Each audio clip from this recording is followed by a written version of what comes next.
Good morning friends, कैसे हैं आप लोग। आपकी ऑनलाइन क्लासेस में स्वागत है। आज के अपनी इस क्लास का टॉपिक है उत्तरी अमेरिका के भौतिक प्रदेश। पिछली क्लास में अपन ने अध्ययन किया था उत्तरी अमेरिका के सामान्य परिचय के बारे में कि विश्व के अंतर्गत उत्तरी अमेरिका महाद्वीप गोलार्ध की स्थिति से देखा जाए तो उत्तरी पश्चिमी गोलार्ध में स्थित है। क्षेत्रफल की दृष्टि से उत्तरी अमेरिका महाद्वीप विश्व में तीसरा स्थान रखता है और जनसंख्या की दृष्टि से उत्तरी अमेरिका महाद्वीप विश्व में चौथा स्थान रखता है। विश्व के 16.4% भाग पे उत्तरी अमेरिका महाद्वीप फैला हुआ है। उसके मुख्य देशों के बारे में अपन ने बात की थी कि उत्तरी अमेरिका महाद्वीप में स्थित कनाडा, यूएसए, मैक्सिको मुख्य देश हैं, जबकि इनके अलावा मध्य अमेरिका में स्थित 7 देश, इसके पूर्व की ओर स्थित पश्चिमी द्वीप समूह है जिन्हें कहा जाता है, और इसके उत्तर की ओर स्थित ग्रीनलैंड जो विश्व का सबसे बड़ा द्वीप है इसी के अंतर्गत आता है। आज अपन बात करते हैं उत्तरी अमेरिका महाद्वीप के भौतिक प्रदेशों के बारे में। उत्तरी अमेरिका महाद्वीप के भौतिक प्रदेशों को 4 भागों में बांटा गया है। नंबर 1 आता है पश्चिमी कार्डिलेरा, या इसे कहा जाता है पश्चिमी पर्वत तंत्र। पश्चिमी पर्वत तंत्र। नंबर 2 आता है अपलेशियन पर्वत श्रेणी। अपलेशियन पर्वत श्रेणी। नंबर 3 आता है विशाल मैदान या मध्यवर्ती निम्न भूमि भी इसे कहा जाता है, विशाल मैदान। और नंबर 4 आता है तटीय मैदान। तटीय मैदान। सबसे पहले अपन बात करते हैं पश्चिमी कार्डिलेरा या उत्तरी अमेरिका महाद्वीप का भौतिक प्रदेश। नंबर 1 पश्चिमी कार्डिलेरा।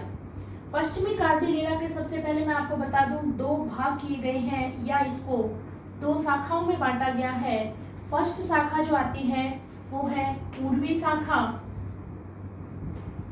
और सेकंड नंबर जो बांटा गया है भाग इसका वो है पश्चिमी शाखा। पूर्वी शाखा एवं पश्चिमी शाखा। पश्चिमी कार्डिलेरा या पश्चिमी पर्वत तंत्र के दौरान मैं आपको बता दूं कि उत्तरी अमेरिका महाद्वीप के सबसे उत्तर की ओर स्थित है इसी श्रेणी का भाग जिसका नाम है ब्रूक्स रेंज। क्या नाम है? Brooks range. अलास्का राज्य में यह स्थित है। देन अलास्का राज्य में ही स्थित है अलास्का श्रेणी। कौन सी श्रेणी? अलास्का श्रेणी, जो कि भाग है इसका पश्चिमी कार्डिलेरा का। अलास्का श्रेणी। अलास्का श्रेणी से ही उत्तरी अमेरिका महाद्वीप की एक नदी निकलती है जिसका नाम है यूकान नदी।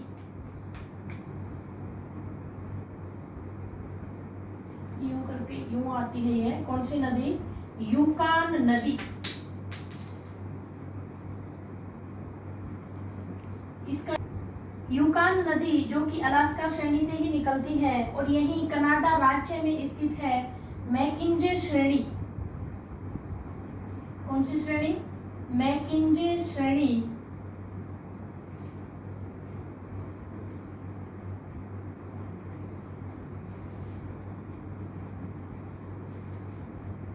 मैकेंजी श्रेणी। ये है पश्चिमी कार्डिलेरा के ही भाग। अलास्का श्रेणी में आपको मैं बता दूं कि उत्तरी अमेरिका महाद्वीप का सबसे ऊंचा पर्वत शिखर mount McKinley. Mount McKinley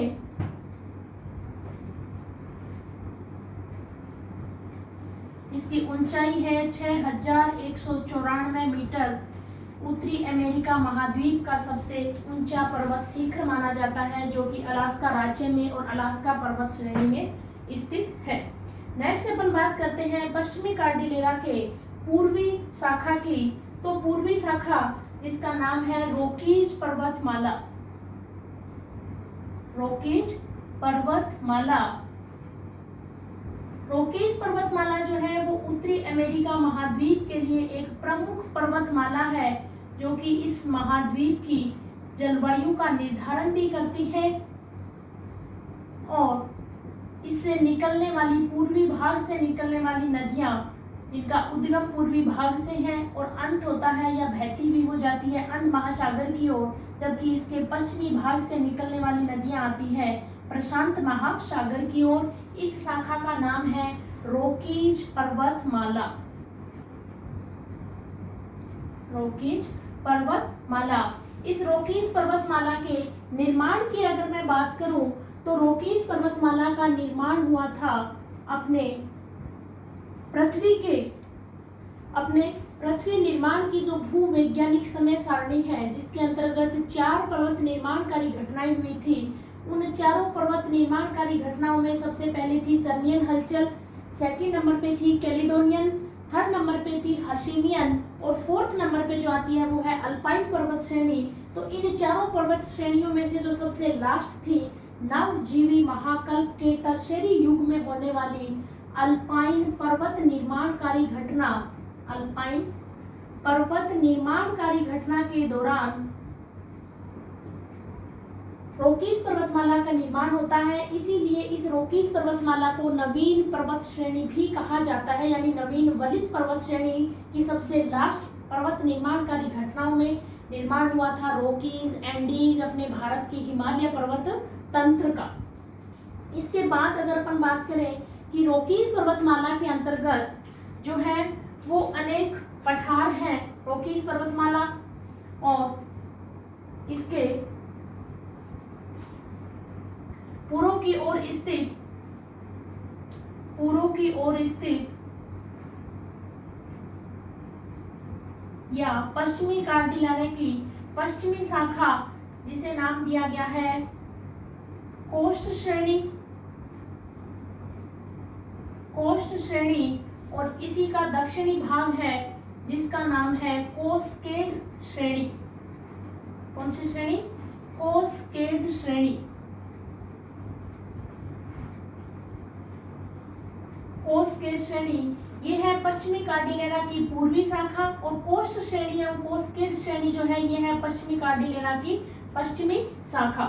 coast श्रेणी के अंतर्गत मैं आपको बता दूं कि मृत ज्वालामुखी के उदाहरण जैसे आपने नाम सुना होगा mount Rainier, mount Hood, mount Shasta, ये कोस्ट श्रेणी और कोस्केड श्रेणी के अंतर्गत ही स्थित है। जैसे कोस्ट श्रेणी में आता है mount Rainier, mount Rainier, mount Hood. Cascade श्रेणी में आता है माउंट शास्ता। ये क्या है? ये मृत ज्वालामुखी के उदाहरण है, यानी ज्वालामुखी के द्वारा निर्मित ये पर्वत शिखर है जो कि हाल फिलहाल क्या है? मृत ज्वालामुखी है। तो इसीलिए मृत ज्वालामुखी के उदाहरण है माउंट रेनियर, माउंट हुड और माउंट शास्ता। और एक आपने समुद्र विज्ञान या फर्स्ट ईयर का जो आपका पेपर था भौतिक भूगोल जिसके अंतर्गत आपने समुद्रों का अध्ययन किया उसमें भी पढ़ा था प्रशांत महासागर का अध्ययन करते समय प्रशांत महासागर की अग्नि मेखला जो ज्वालामुखियों के द्वारा निर्मित है उनमें भी यह आते हैं। इसके बाद कोस्ट श्रेणी और रॉकीज पर्वतमाला के बीच में स्थित है एक पठार। कोस्ट श्रेणी और रॉकीज पर्वतमाला के बीच में स्थित है पठार। कौन सा? कोलंबिया पठार।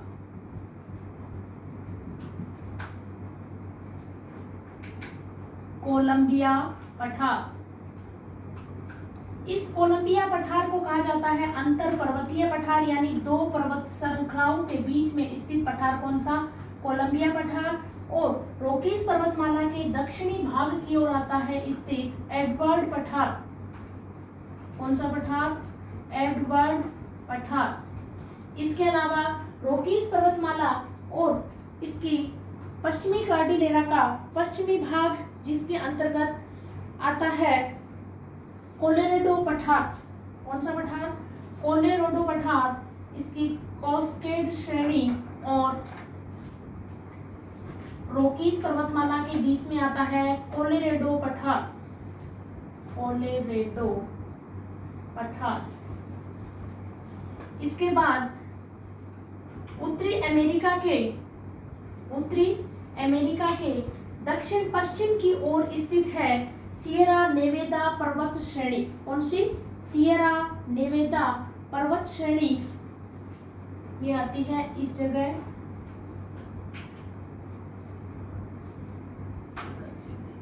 सियरा नेवेदा पर्वत श्रेणी। इसके अलावा और अगर अपन आगे चले या इसके बारे में अपन बात करें तो आती है मैक्सिको के अंदर सियरा माद्रे ऑक्सीडेंटल श्रेणी और ओरिएंटल श्रेणी। सियरा माद्रे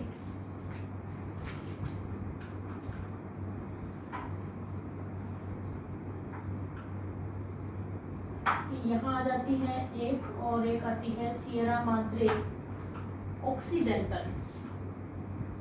ये है Sierra Madre occidental,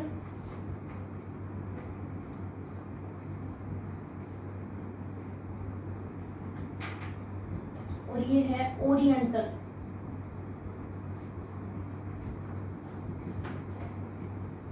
Sierra Madre oriental पर्वत श्रेणी। सियरा माद्रे ओरिएंटल और ऑक्सीडेंटल के बीच में स्थित है कौन सा पठार? मैक्सिको पठार।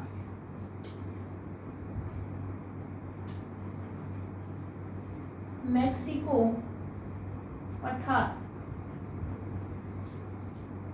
इसके बाद अगर मैं बात करूं इसके अपवाह तंत्र के बारे में, वैसे तो अपन क्या है कि उत्तरी अमेरिका के अपवाह तंत्र के अंतर्गत जो है अपवाह तंत्र अपन डिटेल में पढ़ेंगे, लेकिन अभी मैं आपको बता दूं कि इसमें मैंने आपको बताया अलास्का श्रेणी से निकलती है यूकान नदी, रॉकीज के पश्चिमी भाग से ही निकलती हुई प्रशांत महासागर की ओर गिरती है फ्रेजर नदी।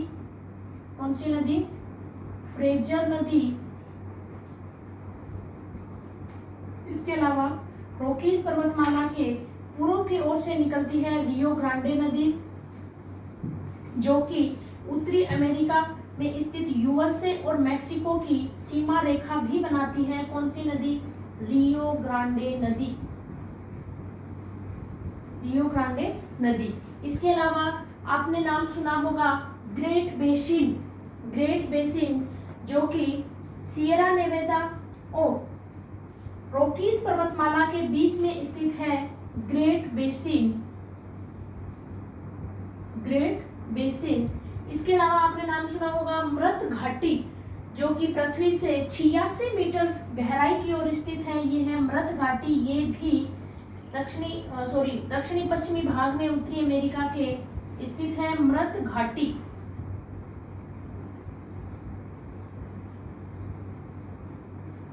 मृत घाटी जो कितनी है? -86 मीटर, यानी पृथ्वी तल से 86 मीटर गहरी है मृत घाटी, जो कि उत्तरी अमेरिका के दक्षिण पश्चिम की ओर स्थित है। इसके अलावा आपने नाम सुना होगा मरुस्थलों के बारे में, सोनोरन एवं मोजावे मरुस्थल।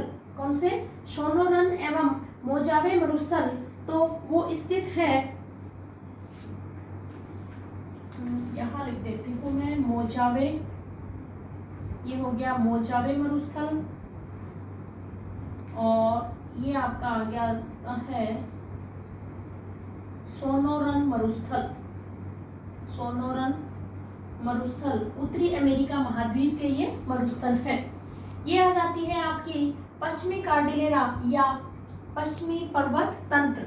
इसके बाद अपन अध्ययन करते हैं भौतिक प्रदेश नंबर 2 अपलेशियन पर्वत श्रेणी के बारे में। जिस प्रकार से रॉकीज पर्वतमाला का निर्माण होता है अल्पाइन पर्वत निर्माणकारी घटना के दौरान, उसी प्रकार से अपलेशियन पर्वत श्रेणी जो कि उत्तरी अमेरिका महाद्वीप के पूर्वी भाग की ओर स्थित है, और इस महाद्वीप की यह प्रमुख पर्वत श्रेणियों के अंतर्गत आती है, क्योंकि यह एक बहुत ही धनाढ्य पर्वत श्रेणी मानी जाती है इस महाद्वीप के लिए।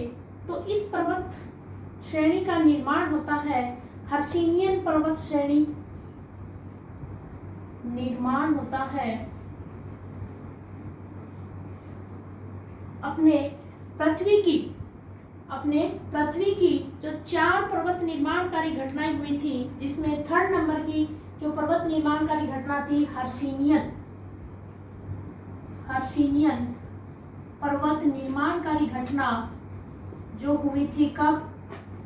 पेलियोजोइक या पुराजीवी काल में। तो उस पर्वत निर्माणकारी घटना के दौरान निर्माण होता है किसका? अपलेशियन पर्वत श्रेणी का। यह अपलेशियन पर्वत श्रेणी जो है वो उत्तरी अमेरिका के लिए मैंने बताया कि एक धनाढ्य पर्वत श्रेणी मानी जाती है। क्यों? क्योंकि इस पर्वत श्रेणी में स्थित अनेक संसाधनों के जो क्षेत्र हैं वो इस उत्तरी अमेरिका महाद्वीप के लिए क्या है? एक मुख्य संसाधन माना जाता है। तो इनमें अगर अपन बात करें तो इसका सर्वोच्च शिखर है माउंट मिखेल। अपलेशियन पर्वत श्रेणी का सर्वोच्च शिखर है माउंट मिखेल, जो अपलेशियन पर्वत श्रेणी में ही स्थित है। इसके अलावा इसके अंतर्गत माउंट मिखेल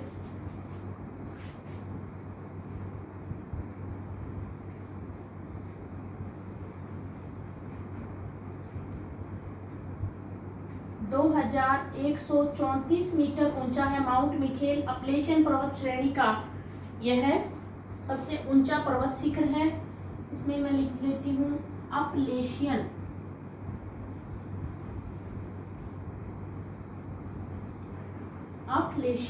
तो माउंट मिखेल इसका सबसे ऊंचा पर्वत शिखर है। यह स्थित कहाँ है? उत्तरी अमेरिका महाद्वीप के पूर्वी भाग की ओर स्थित है। इसके अलावा यह पर्वत श्रेणी जो है यह पूर्व की ओर कटी फटी भी है, जिसे कहा जाता है पिडमोंट पठार, यानी पूर्व की ओर से यह क्या है? कटी फटी है, इसे कहा जाता है पिडमोंट पठार। पिडमोंट भी इसे कहा जाता है पिडमोंट पठार या पिडमोंट, इट मीन्स कटी फटी। इसके अलावा अपलेशियन पर्वत श्रेणी जो है यह उत्तरी अमेरिका महाद्वीप के लिए एक मुख्य रूप से लोहा उत्पादक क्षेत्र माना जाता है, कोयला उत्पादक क्षेत्र माना जाता है, क्योंकि इसके उत्तरी भाग में, अपलेशियन पर्वत श्रेणी के उत्तरी भाग में स्थित कोयला क्षेत्र जो कि पेंसिल्वेनिया राज्य के अंतर्गत आता है, यह उत्तरी अमेरिका महाद्वीप का क्या है? प्रमुख कोयला क्षेत्र माना जाता है। और यही इसके दक्षिणी भाग में स्थित बर्मिंघम, कौन सा राज्य? बर्मिंघम राज्य है, जो कि लोहा अयस्क की दृष्टि से मुख्य स्थान रखता है। इसके अलावा हडसन नदी, कौन सी नदी?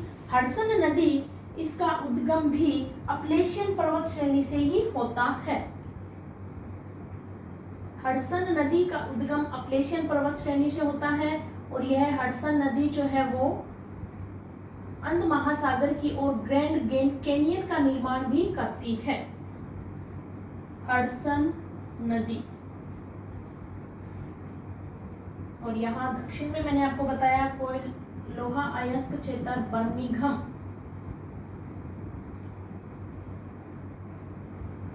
उत्तर की ओर मैंने आपको बताया पेंसिल्वेनिया।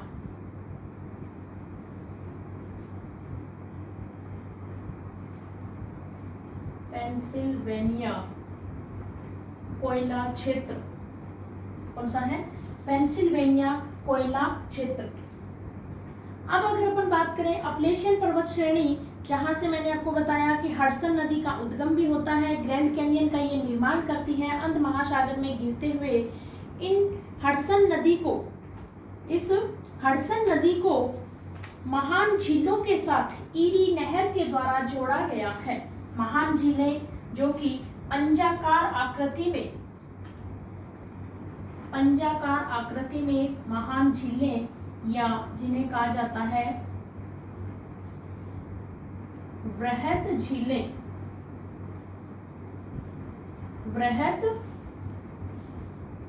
झीलें, इन हडसन नदी को ईरी नहर के द्वारा इन महान झीलों से जोड़ा गया है। और इसके अलावा इसके जो कोयला क्षेत्र एवं लोहा अयस्क क्षेत्र हैं, इन लोहा अयस्क क्षेत्रों को भी महान झीलों या वृहद झीलों के कोयला एवं लोहा अयस्क क्षेत्रों के साथ जोड़ा गया है। नेक्स्ट अपन बात करते हैं कि यहाँ से सेंट लॉरेंस नदी, कौन सी नदी? सेंट लॉरेंस नदी, जो कि यूएसए और कनाडा की सीमा रेखा भी बनाती है। सेंट लॉरेंस नदी, सेंट लॉरेंस नदी जो यूएसए और कनाडा की सीमा रेखा बनाती है, इस नदी का उद्गम भी अपलेशियन पर्वत श्रेणी से ही होता है। ये कौन सी नदी? सेंट लॉरेंस नदी, जो कि यूएसए और कनाडा की सीमा रेखा बनाती है। इसके अलावा इसके दक्षिण में स्थित है ब्लू रिज पर्वत, एक और पर्वत है इसके दक्षिण में, कौन सा? ब्लू रिज पर्वत।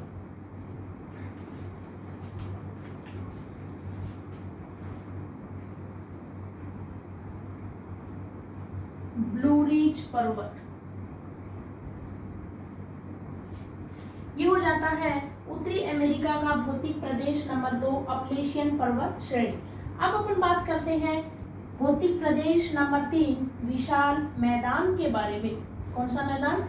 विशाल मैदान, जो कि उत्तरी अमेरिका के पूर्वी पर्वत श्रेणी या अपलेशियन पर्वत श्रेणी एवं पश्चिमी कार्डिलेरा या आपने अध्ययन किया पश्चिमी पर्वत तंत्र के बारे में, उन दोनों के बीच में स्थित है। कौन सा मैदान? विशाल मैदान। ये हो गया आपका अपलेशियन पर्वत श्रेणी, ये हो जाती है आपका पश्चिमी कॉर्डिलेरा या पश्चिमी पर्वत तंत्र, और इन दोनों के बीच में जो स्थित है वो है कौन सा मैदान? विशाल मैदान, या इसे कहा जाता है मध्यवर्ती निम्न भूमि। मध्यवर्ती निम्न भूमि भी इसे कहा जाता है। यह मध्यवर्ती निम्न भूमि जो है वो मुख्य रूप से मिसौरी एवं मिसिसिपी, अपने नाम सुना होगा, मिसिसिपी नदी, जो कि महान झीलों में सुपीरियर झील के दक्षिण की ओर से निकलती हुई गिरती है मैक्सिको की खाड़ी में। यहाँ से निकलती है इसके दक्षिणी भाग से, और यह निकलती है उत्तर से दक्षिण की ओर प्रवाहित होती हुई मैक्सिको की खाड़ी में पंजा का डेल्टा बनाती है। पंजा का डेल्टा का उदाहरण भी है, याद रखिएगा, मिसिसिपी नदी। मिसिसिपी नदी जो कि महान झीलों में सुपीरियर झील के दक्षिणी भाग से निकलती हुई उत्तर से दक्षिण की ओर प्रवाहित होती हुई मैक्सिको की खाड़ी में गिरती है और पंजा का डेल्टा बनाती है। और इसी की सहायक मिसौरी नदी, जो कि रॉकीज के पूर्वी भाग से निकलती है और मिसिसिपी की सहायक नदी मानी जाती है। कौन सी नदी? मिसौरी नदी। कौन सी नदी? मिसौरी नदी। ये दोनों नदियां इस क्षेत्र की मुख्य नदी मानी जाती है। इन दोनों नदियों के, जैसे मिसौरी नदी के ऊपर की ओर स्थित है बसंतकालीन गेहूं क्षेत्र, उत्तर की ओर स्थित है बसंतकालीन गेहूं क्षेत्र, और दक्षिण की ओर स्थित है शीतकालीन गेहूं क्षेत्र। शीतकालीन गेहूं क्षेत्र यानी उत्तरी अमेरिका महाद्वीप में इस मध्यवर्ती भाग में, जिसे प्रेरीज घास भूमि भी नाम दिया गया है, इस क्षेत्र में 3 मुख्य पेटियां, आपने नाम भी सुना होगा। सबसे पहले या उत्तर की ओर आती है गेहूं पेटी, बीच में आती है मक्का पेटी, एंड सबसे नीचे की ओर आती है कपास पेटी। यानी गेहूं, मक्का और कपास मुख्य रूप से इस विशाल मैदान के अंतर्गत पैदा किया जाता है, जिसमें सबसे उत्तर की ओर है गेहूं पेटी, मध्यवर्ती भाग में या बीच में आती है मक्का पेटी, और सबसे नीचे की ओर या दक्षिण की ओर आती है कपास पेटी। तो यह गेहूं पेटी ही मिसौरी नदी के उत्तर की ओर बसंतकालीन गेहूं और मिसौरी नदी के दक्षिण की ओर शीतकालीन गेहूं पैदावार की जाती है। इसके अलावा मैंने आपके सामने नाम लिया प्रेरीज घास भूमि। विश्व के मुख्य घास भूमियों में भी आपने नाम सुना होगा कि उत्तरी अमेरिका महाद्वीप में स्थित प्रेरीज घास भूमि। तो उन घास भूमियों में यह प्रेरित जो घास भूमि है वो है शीतोष्ण घास का क्षेत्र। कौन सा क्षेत्र? शीतोष्ण घास का क्षेत्र। और ये आ जाती है प्रेरित घास भूमि।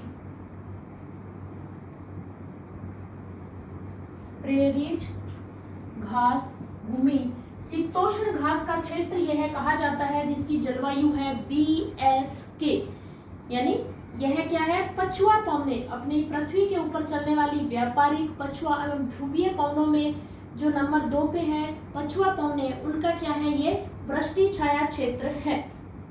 इसके अलावा इस मध्यवर्ती भूमि में और नदियां भी हैं जो कि मिसिसिपी की सहायक नदी है। जैसे एक नदी है अरकनसास। कौन सी नदी? अरकनसास।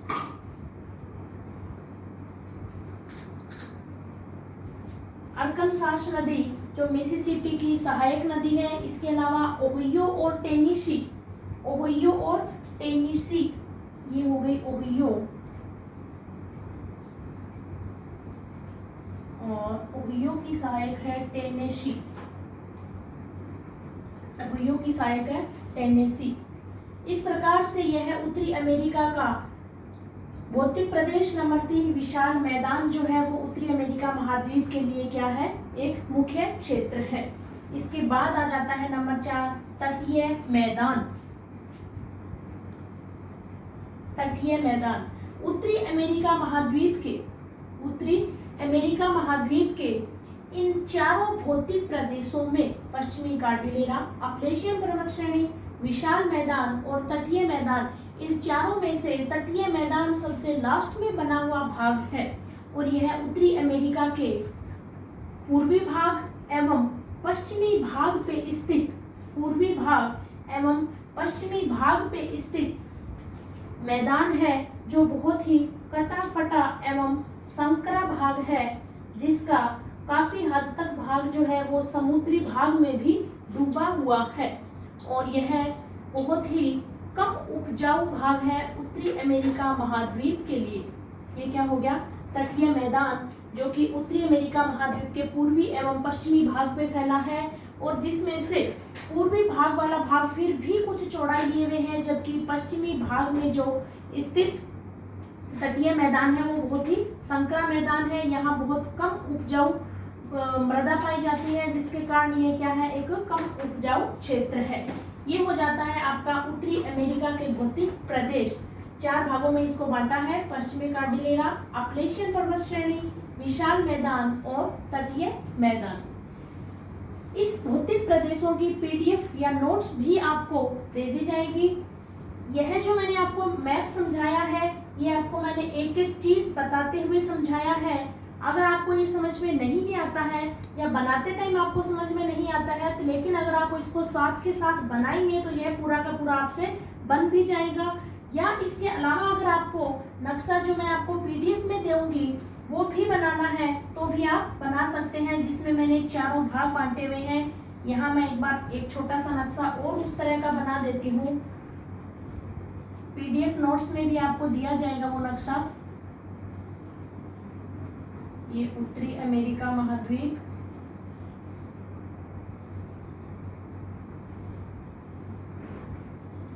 मध्य अमेरिका, इसमें आपको दिखाया है तटीय मैदान,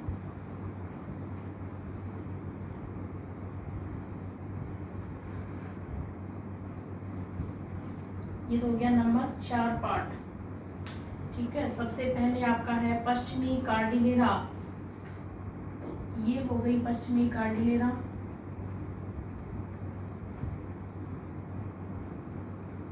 जिसका भाग यहाँ भी है, यहाँ भी है, कुछ भाग यहाँ भी है।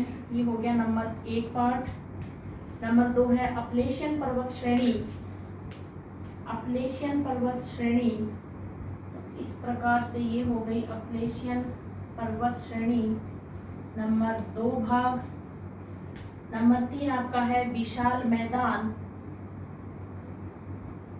ये हो जाता है आपका विशाल मैदान नंबर 3। और नंबर 4 मैंने आपको बताया तटीय मैदान। इस प्रकार से आपको PDF के नोट्स में भी दिया गया है नक्शा।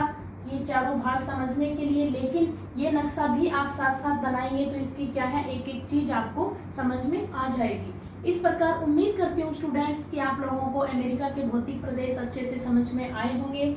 नेक्स्ट अपना जो टॉपिक रहेगा वो अपन अध्ययन करेंगे उत्तरी अमेरिका के अपवाह तंत्र, उत्तरी अमेरिका की जलवायु, इनके बारे में।